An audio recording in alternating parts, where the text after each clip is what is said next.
show you how to knit a double stitch when you are working with German short rows. So whenever you are knitting German short rows in a pattern, it's going to tell you to stop and turn your work and knit a double stitch. So I'm going to show you how to knit that double stitch. So right now I'm just knitting along. I've got a little swatch here, and your pattern is going to tell you to knit to a designated spot. It might say, for example, knit to 4 stitches past a stitch marker, or 4 stitches from the end, or something like that. So let's say that I've reached the place in my pattern where it's telling me to stop.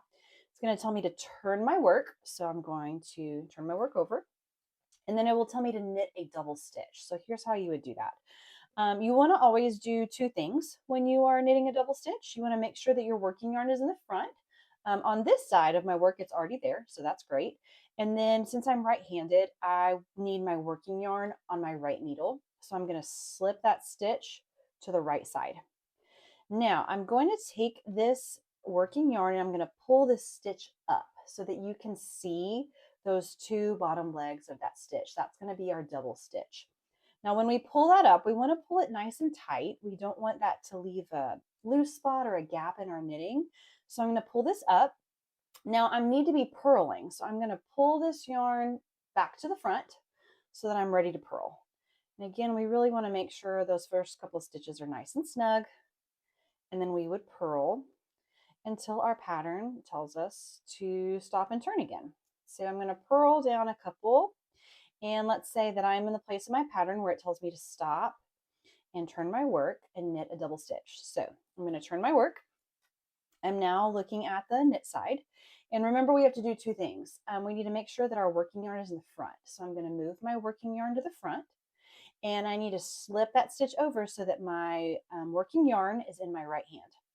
Now, just like earlier, we're going to pull this stitch up nice and tight so we can see both of those legs of that double stitch.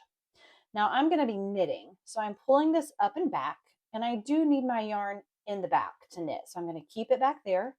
I'm going to pull that nice and tight so I don't get a gap, and I'm just going to knit those next few stitches. Now I'm going to do that again, and I'm also going to show you what happens when you encounter that double stitch on the other side.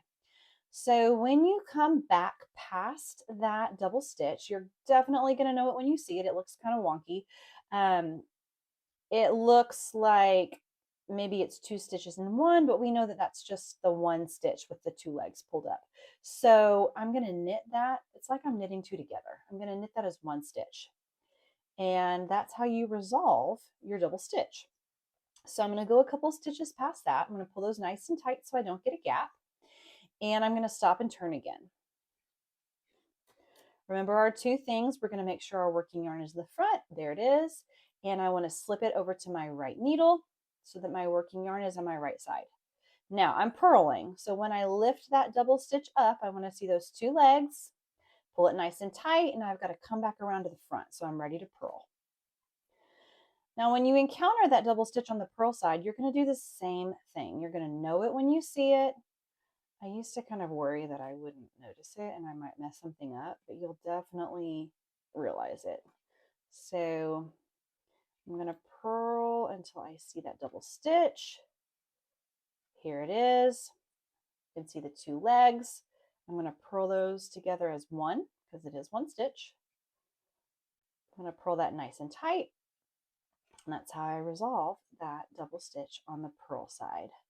So I'm going to turn this over and show you. When we pull those little stitches nice and tight, you shouldn't have a gap anywhere. Now you can see that last double stitch that I did over here. So if I was knitting back across, remember we would just knit that as 1.